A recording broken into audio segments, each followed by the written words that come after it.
வணக்கம். இன்றைய பிரதான செய்திகள். முதலில் தலைப்புச் செய்திகள். சுகாதார ஊழியர்களின் ஓய்வு பெறும் வயது நீடிப்பு பகிரங்கப்படுத்திய எம்பி. தொடரும் விசா சர்ச்சைகள். நாடாளுமன்றில் வெடித்த விவாதம். மதுபான உரிமங்கள் தடை செய்யப்படும். சஜித் பகிரங்கம். மீண்டும் பணி புறக்கணிப்பிற்கு தயாராகும் சுகாதார தொழிற்சங்கங்கள். நிலுவை கட்டணத்தை செலுத்தாத மின்பாவனையாளர்களுக்கு விடுக்கப்பட்டுள்ள எச்சரிக்கை. எதிர்க்கட்சி தலைவருக்கு அனுர விடுத்த இறுதி அறிவிப்பு. இலங்கையின் உத்தியோகபூர்வ சொத்து கையிருப்பு அதிகரிப்பு. துபாயில் இருந்து நாடு கடத்தப்பட்ட பாதாள உலக குழு உறுப்பினர். விசாரணைகளை தீவிரப்படுத்திய இலங்கை. 20% மின் கட்டண குறைப்பு விடுக்கப்பட்டுள்ள கோரிக்கை. இனி விரிவான செய்திகள். சுகாதார ஊழியர்களின் ஓய்வு பெறும் வயது நீடிப்பு பகிரங்கப்படுத்திய எம்பி. தாதியர்கள் உட்பட குறிப்பிட்ட சில சுகாதார சேவைகளின் ஓய்வு பெறும் வயதை 61 நீடிக்குமாறு கோரி அமைச்சரவை பத்திரம் சமர்ப்பிக்கப்பட்டுள்ளதாக சுகாதார அமைச்சர் ரமேஷ் பத்ரன தெரிவித்துள்ளார். நாடாளுமன்ற உறுப்பினர் காமினி வலைபொடவின் கேள்விக்கு பதிலளிக்கும் போதே இன்று சுகாதார அமைச்சர் இதனை குறிப்பிட்டுள்ளார். அத்தோடு புதிதாக 3000 தாதியர்களை இணைத்துக் கொள்ள உள்ளதாக தெரிவித்த அமைச்சர் அதற்கான விண்ணப்பங்கள் கோரப்பட்டு நேர்முக பரீட்சை நிறைவடைந்துள்ளதாகவும் தெரிவித்தார். அதன்படி அவர்களை தாதியர் சேவைக்கு விரைவில் நியமிக்க முடியும் என்று அமைச்சர் கூறியுள்ளார். அதேவேளை தாதியர் சேவையில் தற்போது 45,000 பேர் உள்ளதாகவும் சுமார் 1000 வெற்றிடங்கள் இருப்பதாகவும் அமைச்சர் ரமேஷ் பத்ரன சுட்டிக்காட்டியுள்ளார். தொடரும் விசா சர்ச்சைகள். நாடாளுமன்றில் வெடித்த விவாதம். இலங்கையில் தொடரும் விசா சர்ச்சைகள் தொடர்பில் இன்றைய நாடாளுமன்ற அமர்வின் போது வாத பிரதிவாதங்கள் இடம்பெற்றுள்ளன. இதன்படி ஐக்கிய மக்கள் சக்தியின் நாடாளுமன்ற உறுப்பினர் லக்ஷ்மன் கிரியல்ல மற்றும் ஸ்ரீலங்கா பொதுமக்கள் பாதுகாப்பு அமைச்சர் டிரான் அலஸ் ஆகியோருக்கிடையில் குறித்த விவாதம் இடம்பெற்றுள்ளது. ஸ்ரீலங்கா கட்டுநாயக்க விமான நிலையத்தில் நடைமுறைப்படுத்தப்பட்டுள்ள புதிய விசா வழங்கும் முறைமை தொடர்பில் ஐக்கிய மக்கள் சக்தியின் நாடாளுமன்ற உறுப்பினர் லக்ஷ்மன் கிரியல்ல கேள்வி எழுப்பியுள்ளார். இந்த புதிய முறைமை தொடர்பில் நாடாளுமன்றத்தை சம்பந்தப்பட்ட தரப்பினர் அறியப்படுத்தவில்லை என அவர் சுட்டிக்காட்டினார். இலங்கையில் அறிமுகப்படுத்தப்பட்டுள்ள புதிய விசா முறைக்கான கட்டண அதிகரிப்பிற்கு மாத்திரம் நாடாளுமன்ற அனுமதி வழங்கப்பட்டதாகவும் VFS குளோபல் நிறுவனம் தொடர்பில் இதன்போது எதுவும் குறிப்பிடப்படவில்லை எனவும் அவர் தெரிவித்தார். இந்த நிறுவனம் தொடர்பில் ஹான்சான் பதிவிலும் குறிப்பிடப்படவில்லை எனவும் விசா கட்டணங்கள் தொடர்பில் மாத்திரம் குறிப்பிடப்பட்டுள்ளதாகவும் லக்ஷ்மன் கிரியல்ல சுட்டிக்காட்டினார். அத்துடன் நாடாளுமன்ற அமைப்பை மீறி விசா வழங்குவது தொடர்பான புதிய முறைமை அறிமுகப்படுத்தப்பட்டுள்ளதாகவும் அவர் குற்றம் சாட்டியுள்ளார். இந்த நிலையில் VFS குளோபல் நிறுவனத்தால் அறவிடப்படும் கட்டணங்கள் தொடர்பில் நாடாளுமன்றத்திற்கு தெரியப்படுத்தவில்லை என ஸ்ரீலங்கா பொதுமக்கள் பாதுகாப்பு அமைச்சர் டிரான் அலஸ் தெரிவித்துள்ளார். VFS குளோபல் நிறுவனம் தொடர்பான முன்மொழிவு அமைச்சரவை அங்கீகாரத்துக்காக சமர்ப்பிக்கப்பட்டுள்ளதாக அவர் குறிப்பிட்டுள்ளார். இந்த விடயம் தொடர்பில் ஆராய குழு ஒன்று நியமிக்கப்பட்டுள்ளதாகவும் குறித்த குழுவின் அறிக்கையை VFS குளோபல் நிறுவனம் தொடர்பான முன்மொழிவு அமைச்சரவையில் சமர்ப்பிக்கப்பட்டதாகவும் அவர் கூறியுள்ளார். மதுபான உரிமங்கள் தடை செய்யப்படும். சஜித் பகிரங்கம். எதிர்வரும் தேர்தலை இலக்காக கொண்டு மதுபான உரிம பத்திரங்களை வழங்கும் நடைமுறையை நிறுத்த வேண்டும் என எதிர்க்கட்சி தலைவர் சஜித் பிரேமதாச தெரிவித்துள்ளார். நாடாளுமன்றில் இன்று உரையாற்றும் போதே அவர் இவ்வாறு குறிப்பிட்டுள்ளார். இது தொடர்பில் அவர் மேலும் கருத்து தெரிவிக்கையில், இந்த ஆண்டு இறுதிக்குள் மக்கள் ஆசீர்வாதத்துடன் ஆட்சிக்கு வந்தால் இது கட்டாயம் நிறுத்தப்படும். ஐக்கிய மக்கள் சக்தி அரசாங்கத்தில் இந்த உரிமங்கள் அனைத்தும் ரத்து செய்யப்படும். இது தொடர்பாக நீதிமன்றங்களை நாடினால் நாடாளுமன்ற சட்டத்தின் மூலம் இந்த உரிமங்களை தடை செய்வோம். மேலும் ரத்தினபுரி எம்பிலிப்பிட்டிய பிரதேச செயலகத்தின் வெலங்ககவல்ல சந்தியில் மதுபான அனுமதி பத்திரத்துடன் கூடிய உணவகம் தொடர்பில் தான் இதற்கு முன்னர் நாடாளுமன்றத்தின் கவனத்திற்கு கொண்டு வந்துள்ளேன். இது குறித்து மீண்டும் கேள்வி எழுப்புவது குறித்து கவலை தெரிவிக்கிறேன். மகா சங்கத்தினரின் கடும் எதிர்ப்புக்கு மத்தியிலும் மீண்டும் இது மீள திறக்கப்பட்டுள்ளதாக எதிர்க்கட்சி தலைவர் இங்கு தெரிவித்துள்ளார். மீண்டும் பணி புறக்கணிப்பிற்கு தயாராகும் சுகாதார தொழிற்சங்கங்கள். நாடளாவிய ரீதியில் எதிர்வரும் 9ஆம் தேதி முதல் மீண்டும் தொடர்ச்சியான பணி புறக்கணிப்பில் ஈடுபடுவதற்கு சுகாதார தொழிற்சங்கங்கள் தீர்மானித்துள்ளன. பொருளாதார நீதியை நிறைவேற்றாதது தொடர்பாக 72 தொழிற்சங்கங்களின் சுகாதார தொழிற்சங்கங்களின் கூட்டமைப்பு 4 மாதங்களுக்கு முன்னர் தொழிற்சங்க நடவடிக்கையை முன்னெடுத்திருந்தது. சுகாதார அமைச்சினால் தயாரிக்கப்பட்ட தொழில்நுட்ப அறிக்கையின்படி கொடுப்பனவுகளை வழங்குவதாக எழுத்து மூலம் வழங்கிய வாக்குறுதியின் அடிப்படையில் அது ஏப்ரல் மாதம் வரை தற்காலிகமாக இடைநிறுத்தப்பட்டது.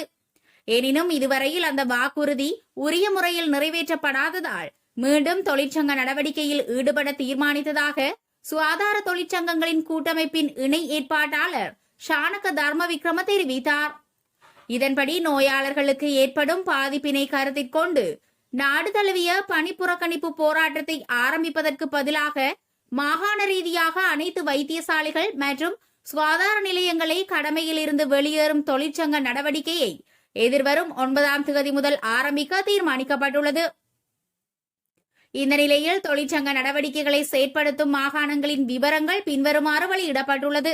அதன்படி மே 9ஆம் தேதி வடமத்திய மாகாணம், 13ஆம் தேதி மத்திய மாகாணம், 14ஆம் தேதி சப்ரஹமுவ மாகாணம், 15ஆம் தேதி வடமேல் மாகாணம், 16ஆம் தேதி தென் மாகாணம், மே 20 ஊவா மாகாணம், மே 21 மேல் மாகாணம் போன்றவற்றில் பணி புறக்கணிப்பு போராட்டம் முன்னெடுக்க உள்ளமை குறிப்பிடத்தக்கது.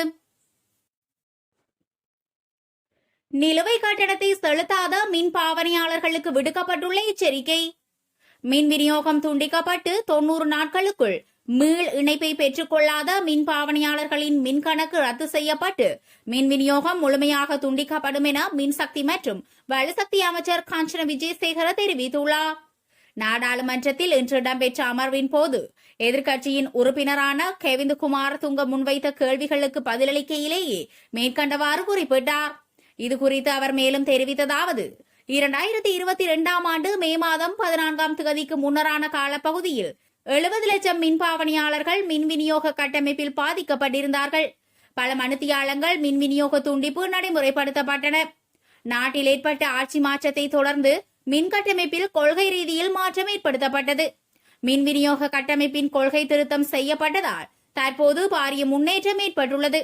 மின் கட்டணம் திருத்தம் செய்யப்பட்டுள்ளதுடன் கட்டணத்தை தொடர்ந்து குறைக்க முடியுமா என்று முன்வைக்கப்பட்டுள்ள யோசனை தொடர்பில் இலங்கை பொது பயன்பாடுகள் ஆணைக்குழுவுடன் பேச்சுவார்த்தையில் ஈடுபட்டுள்ளோம். இதேவேளை சிவப்பு எச்சரிக்கை கட்டண படிவம் விநியோகிக்கப்பட்டு நிலுவை கட்டணம் செலுத்தாத சுமார் 10 லட்சம் மின் பாவனையாளர்களுக்கான மின் விநியோகம் துண்டிக்கப்பட்டுள்ளது. மின் விநியோகம் துண்டிக்கப்பட்டு 90 நாட்களுக்குள் நிலுவை கட்டணத்தை செலுத்தாவிடில் மின் விநியோகம் முழுமையாக துண்டிக்கப்பட்டு மின் பாவனைக்கான கணக்கும் ரத்து செய்யப்படும். மின் கட்டணத்தை செலுத்தாத தரப்பினரை இலக்கு வைத்து அவர்களுக்கான விநியோகத்தை துண்டிக்குமாறு எவருக்கும் பொறுப்பு வழங்கவில்லை. கட்டணம் செலுத்தாவிடில் மின் விநியோகம் துண்டிக்கப்படும். இது நான் அமைச்சரான பிறகு எடுத்த தீர்மானம் அல்ல, காலம் காலமாகவே நடைமுறைப்படுத்தப்படுகிறது.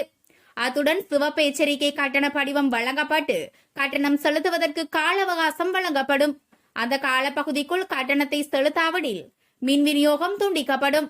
மின் விநியோகம் துண்டிக்கப்பட்டு மீள இணைப்பு பெற்றுக் கொள்ளப்படும் போது அறவிடப்படும் கட்டணம் தற்போது குறைக்கப்பட்டுள்ளது என அவர் தெரிவித்துள்ளார். எதிர்க்கட்சி தலைவருக்கு அனுர விடுத்த இறுதி அறிவிப்பு. எதிர்க்கட்சி தலைவர் சஜித் பிரேமதாச எதிர்வரும் 20ஆம் தேதிக்கு முன்னர் விவாதத்திற்கான திகதியை வழங்காவிடில் அவர் விவாதத்தில் இருந்து ஓடியவராகவே கருதப்படுவார் என தேசிய மக்கள் சக்தியின் தலைவர் அனுரகுமார திசநாயக்க தெரிவித்துள்ளார்.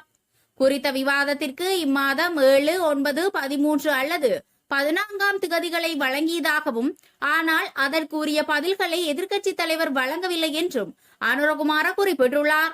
இந்நிலையில் எதிர்க்கட்சித் தலைவர் 20ஆம் திகதிக்கு முன்னர் எந்தவொரு திகதியையும் தெரிவு செய்ய முடியும் எனவும் அவர் தெரிவித்துள்ளார். அத்தோடு எதிர்க்கட்சித் தலைவர் எந்த வேலையாக இருந்தாலும் அந்த திகதியில் கலந்து கொள்ள வேண்டும் என்றும் அவர் வலியுறுத்தியுள்ளார். இதேவேளை எதிர்க்கட்சித் தலைவருக்கு இதுவே இறுதி அறிவித்தல் எனவும் அன்றைய தினம் அல்லது அதற்கு முன்னதாக வராவிட்டால் கட்சி முன்மொழிந்த பொருளாதார குழுவுடன் விவாதம் நடத்த தயார் எனவும் குறிப்பிட்டுள்ளார். இலங்கையின் உத்தியோகபூர்வ சொத்து கையிருப்பு அதிகரிப்பு. இலங்கையின் உத்தியோகபூர்வ கையிருப்பு சொத்துக்கள் கடந்த ஏப்ரல் மாதத்தில் 9.6% அதிகரித்துள்ளதாக இலங்கை மத்திய வங்கி தெரிவித்துள்ளது. இந்த அதிகரிப்பு 5.43 பில்லியன் அமெரிக்க டாலர்களாக பதிவாகியுள்ளதாக மத்திய வங்கி குறிப்பிட்டுள்ளது. நீடித்த நிலைத்திருக்கும் உறுதிப்பாடு என்ற தொனிப்பொருளில் இலங்கை மத்திய வங்கியில் இன்று இடம்பெற்ற ஊடக சந்திப்பின் போது இந்த விடயம் தெரிவிக்கப்பட்டுள்ளது. கடந்த 2024 மார்ச் மாதம் இலங்கையின் உத்தியோகபூர்வ கையிருப்பு சொத்துக்கள் 4.96 பில்லியன் அமெரிக்க டாலர்களாக பதிவாகியிருந்தது.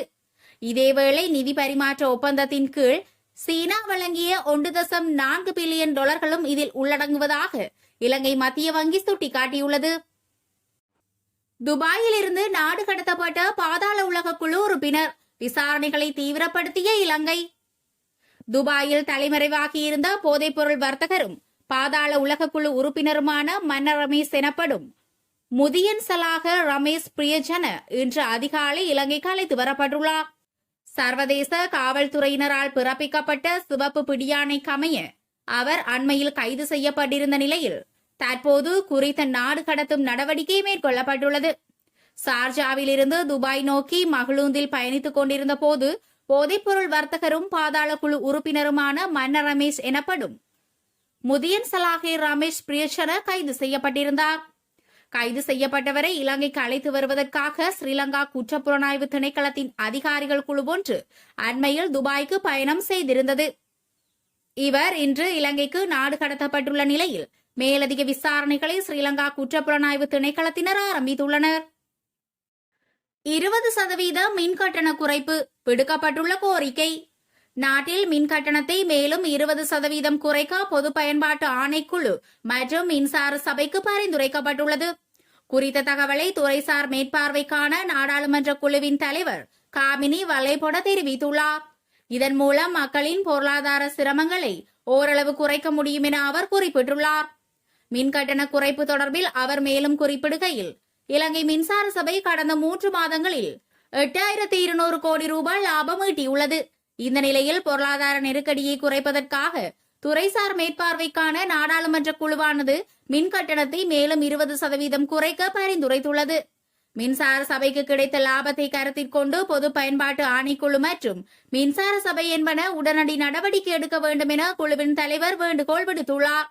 கடந்த வருடம் மின்சார சபையின் திரட்சியான லாபம் 6000 கோடி ரூபாய் எனவும் 2024 ஜனவரி மற்றும் பிப்ரவரி ஆகிய 2 மாதங்களில் பெறப்பட்ட 5100 கோடி ரூபாவையும் சேர்த்து 2024 மார்ச் 31ஆம் தேதி வரை 8200 கோடி ரூபாய் லாபமாக ஈட்டப்பட்டுள்ளதாக குழு தலைவர் தெரிவித்துள்ளார்.